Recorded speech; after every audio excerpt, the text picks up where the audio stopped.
Hello, Aries. This is a love reading for Aries sun and rising signs for the week of March 8th to the 14th. Today, Aries, we are going to be looking at the Venus and Mars placements for you. If you are a Aries sun, you'll think of this more archetypally for like the tribe of Aries. If you are an Aries rising, then this is going to be a little more specific to your the areas of your life where these situations might be showing up for you specifically. So be sure to watch your sun or your rising sign if you're one or the other. So first, before I get started, when we talk about love and we talk about Mars and Venus, what we're really talking about is two parts of our whole. We're talking about our receptive nature and we're talking about our projecting nature. The things that we do on the outside based on the things that we're feeling on the inside, the things that we're open to receiving, and the things that we're willing to do in order to experience more of that or achieve that. So this is a reading that is focused on love.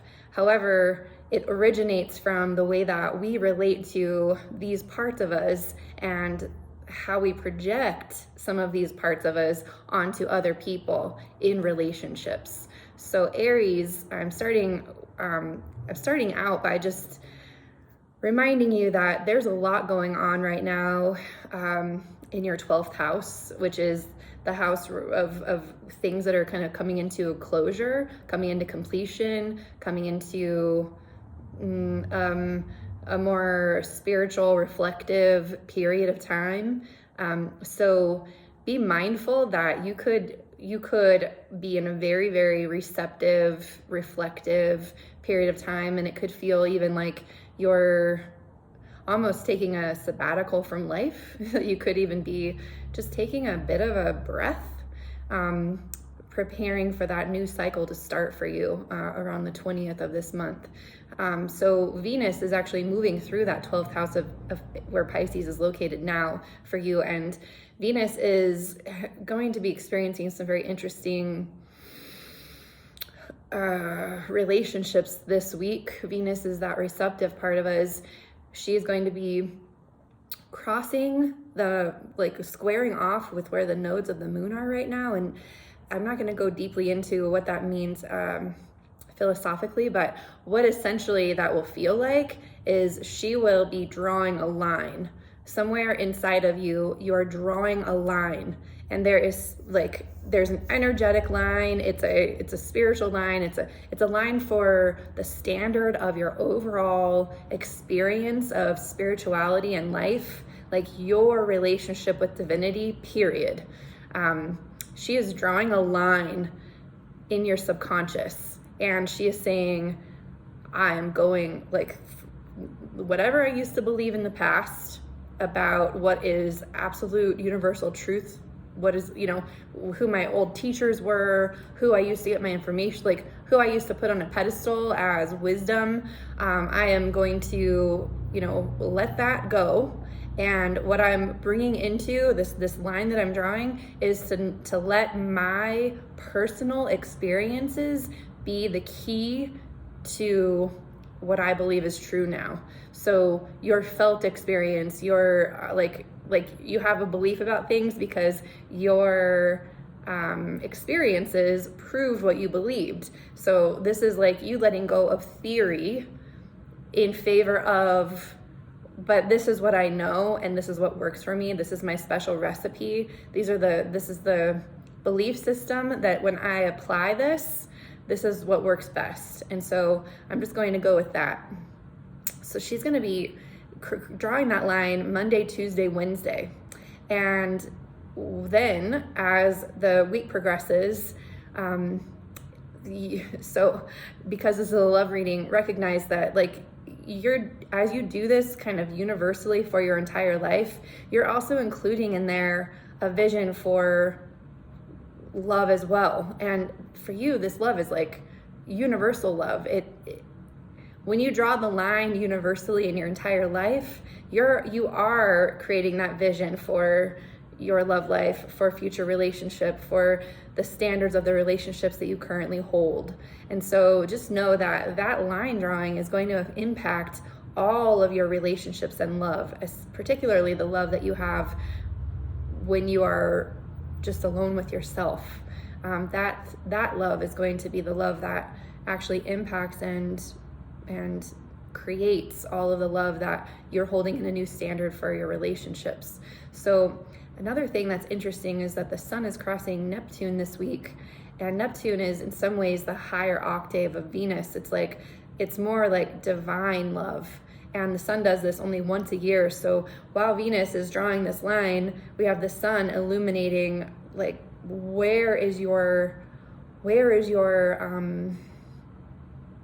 relationship with divinity right now.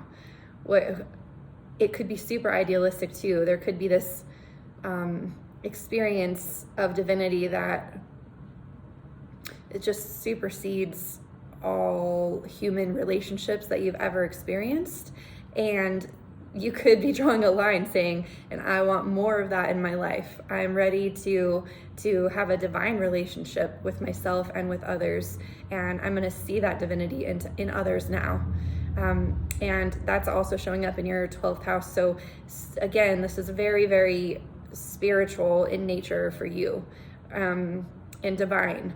And while Venus is like drawing these lines inside of you in your subconscious, Mars is in your 3rd house in the very early degrees, and that means that the actions you take have to make sure that they're putting you first. They're putting your preferences, your desires, your beliefs, the way that you're going to run your life is coming from these new principles that you're following with Mars.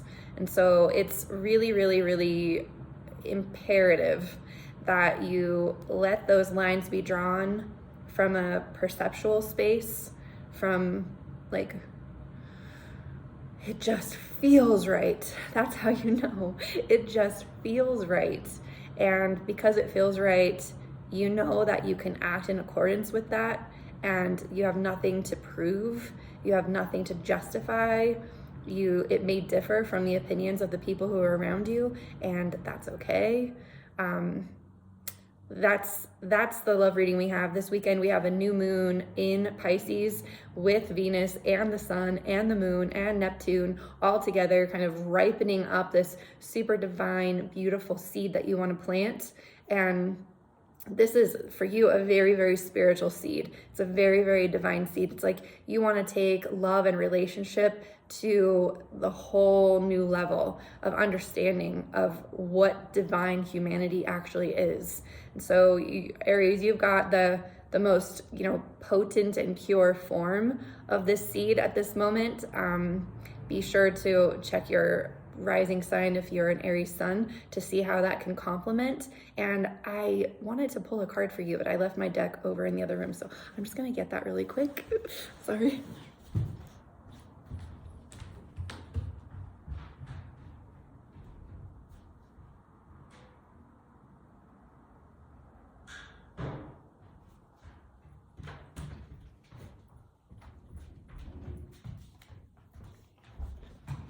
Okay, sorry about that. The deck that I want to use for these love readings, it's the Tarot of Sexual Magic. I know it seems a little racy, right? But this deck is actually, even though the imagery is very, very racy, I've found it to be really accurate energetically. So I'm just gonna, this is the back of the cards. They're kind of passionate. So I'm just gonna shuffle the cards a little in my lap. If you find these readings valuable, please share them with other Aries, other people in your world. And what does Aries need to know? What's a little reminder for Aries as they're planting seeds of their divine love, drawing lines in the sand between what came before and what is coming, what you're creating for your future. This week's very, very much about just having that vision. Okay. Wow, Aries, you got the World. The World card. I mean, I'm gonna give you just a moment to check this out. It looks like worship. It looks like wholeness. It looks like completeness. It looks like absolute bliss. It looks like total receptivity. It looks like Venus is feeling very divine in this picture, and Mars is absolutely serving her. He is serving the feminine in this picture. So I'm just gonna read from the little deck. There's a whole beautiful, let's see, here we go. The world, gratification, magic, intimacy. Touch ensures continuity, a gratifying and complete relationship, peace and lasting happiness, a serene family. So looks like Aries, you're dreaming in your future vision of the world, of all of the things. So my suggestion for you, Aries, is to not hold back at all on your vision. Include every single thing, because we are right now manifesting the next reality. And with the sun and Neptune and the squaring of the nodes, where these are the points of evolution, the things that we're letting go of and the things we're growing into, with Venus drawing that line and with Mars serving that intention, we have more juice than ever to plant a seed for for everything, for all the things, for the entire world.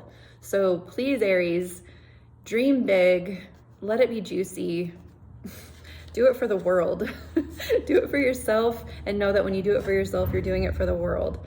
I'm so grateful for you, Aries. Thank you for watching this reading, and please share it, like and subscribe if you want to see more videos like this, and I will see you next time.